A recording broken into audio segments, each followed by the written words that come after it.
نحمده ونصلي ونسلم على رسوله الكريم أما بعد. Amal Katheer, excessive movements. If they fulfill the criteria of excessive movement in the prayer, then prayer would be invalidated.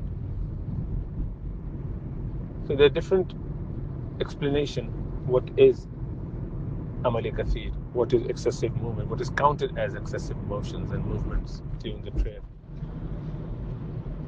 The bottom line is that if the onlooker, if the observer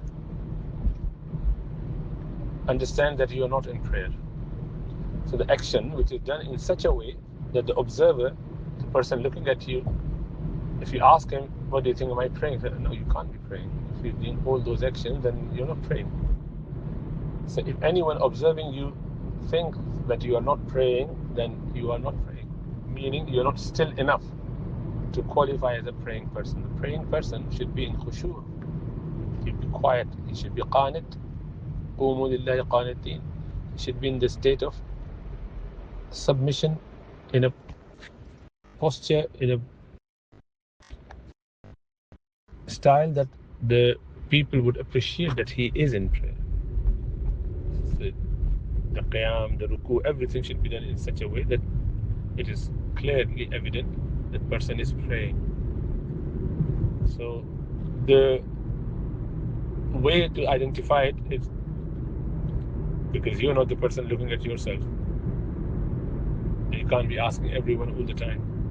So if you've done an action 3 times, and it's very in quick succession, so Subhana Rabbiyal A'la, that is the time, say about 2 seconds. Within 2 seconds, you've done the same thing again and the same thing again. Within that, if there was enough gap, like you just did, for example, scratching, and then 30 seconds later, then you did the same thing again, and it happened 3 times, that's fine. That, like, it's not best, but you had to do it for a good reason. Doing without reason is bad. So, but if there was a gap, they're spaced apart, these actions, then it's fine. It wouldn't nullify the prayer. If they're done in quick succession, whereby if you say Subhana Rabbiyal A'la, the second one is Subhana Rabbiyal A'la, Subhana Rabbiyal A'la, and then 3 actions done in that quick repetitions, then that prayer is invalidated. And another expression or explanation how to identify is that the action which is normally done with 2 hands would nullify your prayer.